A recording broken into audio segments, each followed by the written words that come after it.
Say, kids, what time is it? It's kind of like watching TV, but, in your car.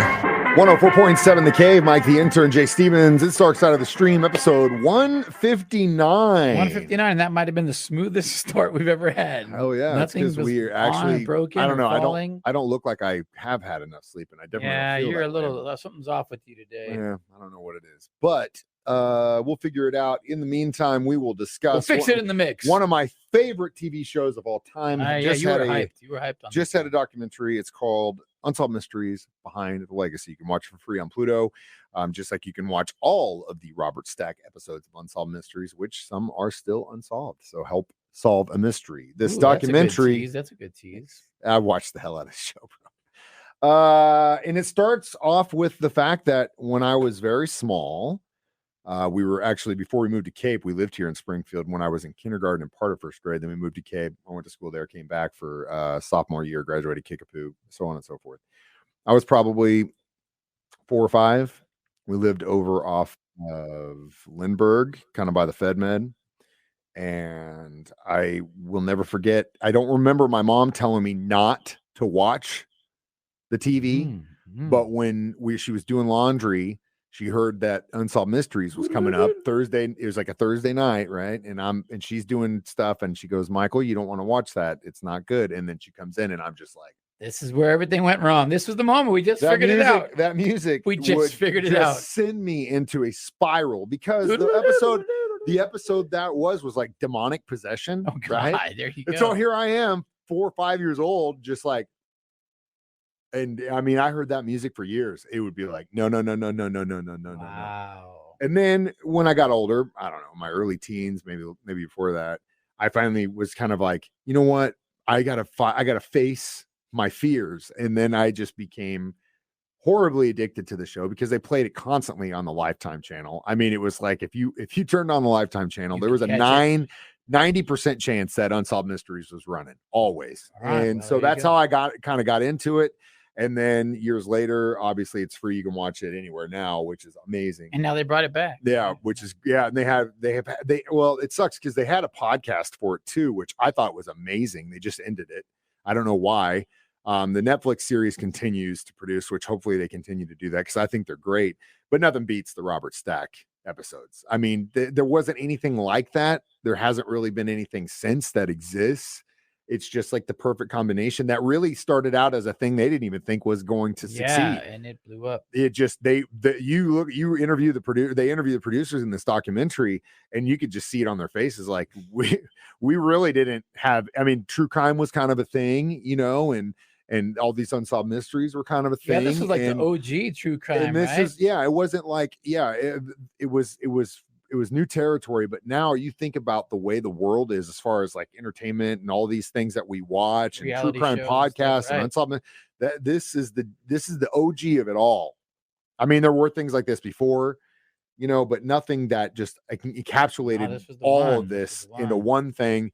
And it really started with Robert Stack, who, in my opinion, is probably one of the best hosts of any true crime thing. And it's just because his delivery was so good. Yeah. It seemed like a detective.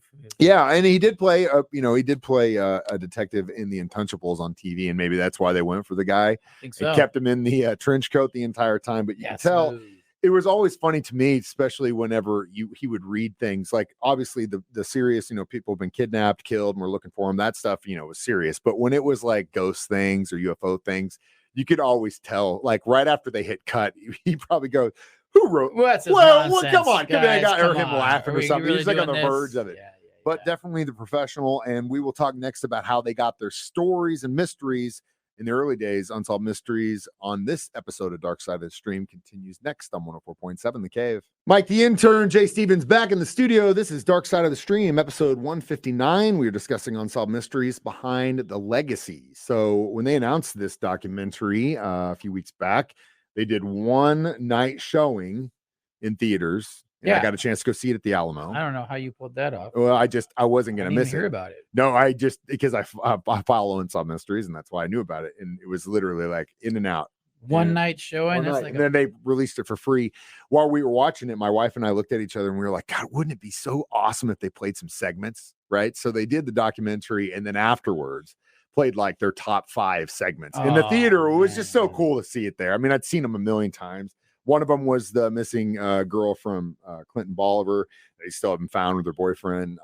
The demonic possession guy where he could make it rain when he snapped his fingers and all that stuff. Man. But yeah, it was a trip to see it. One of the things I thought was very interesting is how they got their mysteries, because when you watch Unsolved Mysteries, it's obviously like you too can solve the mystery, and then the PO box, and then the 1-800 number. Man, old school, right? As a kid watching this stuff, I'd be like, oh my god, what if one day I get to solve one? I get to be the one to call them. I never solved no damn mystery, and I just thought all this time that since the get-go, they just had a bunch of people, answering the phone and taking calls and letters and stuff. And that's how they started this thing. But that wasn't actually how it began. They just started reading newspapers, calling their journalist friends in different cities. Got any leads? Stories? Yeah. One of the things that blew my mind was that at this time in our history, there was actually a job where all you did was sit at home, cut clippings from newspapers, and send them into TV producers. We missed our calling. That was a job. We missed our calling. That was a job. And they paid a lot of money for that. And that's how they got their mysteries early on, which to me, obviously that job doesn't exist anymore because we have this thing called the internet. But there was a lot of things in this show that I was like, God, that doesn't exist anymore. That job literally does not exist. Yeah, there's a lot of those. There's a lot of those now, thanks internet. But that was a really interesting thing for me. What kind of stood out for you in this show? The Matthew McConaughey cameo. Oh, okay. We can talk about that. Yeah, that one was wild. That was my favorite part. I was take like, his shirt off and it's so hot. A little young Matthew McConaughey making the director, his start. It's great that he got to be in that, and that's a start. And that's a really good one. There is also a guy who went by the name in the TV show Workaholics. He's one of the guys that works in the office, and they call him Ghost Man because he just looks so weird. He's actually an abusive father in one of the episodes, and he still looks like the Ghost Man from it's probably been 30 years between the episodes, and he looks exactly the same. There are a few more cameos, and they get into that, which is pretty cool. But yeah, it's definitely an eye-opening documentary. As far as one of the things that I thought was interesting too was how it just took over. You know what I mean? Yeah, I mean, everybody knew about it, saw it, watched it, looked forward to watching it. And how many times a criminal got busted? I would say. Yeah, I wonder how many. I was watching myself, and then the cops came in. Yeah. Or what about the other one where they wanted the guys to audition as robbers, and so these guys came in and didn't audition? They're like, "You guys are great." Oh yeah, yeah. They're talking about what do you guys do for a living? Like, we're robbers. Actually gang members. Yes. Yeah, they came in. Yeah, dude, they were like doing the roll call for that was such a trip. I'm glad you brought that up. I completely forgot about that. And dude's like, man, these guys are good. And he's like, what do you do for a living? We're like, no, we're actually gang members. We rob people. We just figured we'd get paid for it on the legit. Which, hey, what's that dude? He has the picture. He's the Danny Trejo. Yeah, he was a gang member before he got the same deal. Yeah. So hey, at least he made it work. Cash in on what you're good at. We'll cash in more of this Unsolved Mysteries Behind the Legacy next Dark Side of the Stream on 104.7 The K. Like the intern, Jay Stevens back in the studio. It is Dark Side of the Stream, episode 159, Unsolved Mysteries Behind the Legacy. So I thought that was a pretty interesting story. The other thing that I thought was interesting is how far they would take. When they got back to the subject of the reenactments, for example, they spent a little bit of time discussing how, like, a lot of the time, some of the people involved in these stories really wanted to be reenactors. And there are some episodes I think that stand out where, like, you see the guy interviewing, he's like, yeah, then this happened, and then they show the family and it's actually them. That I think is part of the reason I love this show so much is the reenactments. They're just so good, but bad. Bad good, yeah, for sure. I mean, this is 80s acting, man, at its finest. Not only 80s acting, but some guy who just happened to be involved in some either shooting or a robbery, or maybe an angel visited them or saw a ghost, and they all have, the reenactment. Probably one of my favorite ones is a ghost one, and it's like a couple who live with their I guess the husband's parents lived there, and they were talking about how they were having all these weird things happen. Older guys, yeah, goings on. And then supposedly she gets possessed and like jumps on top of him and is like, you know, riding him and choking him out at the same time and laughing at him. And he's like, any normal guy would have said, holy God, yeah. let's ride this. And he's like, get off me. Who are you? I don't know.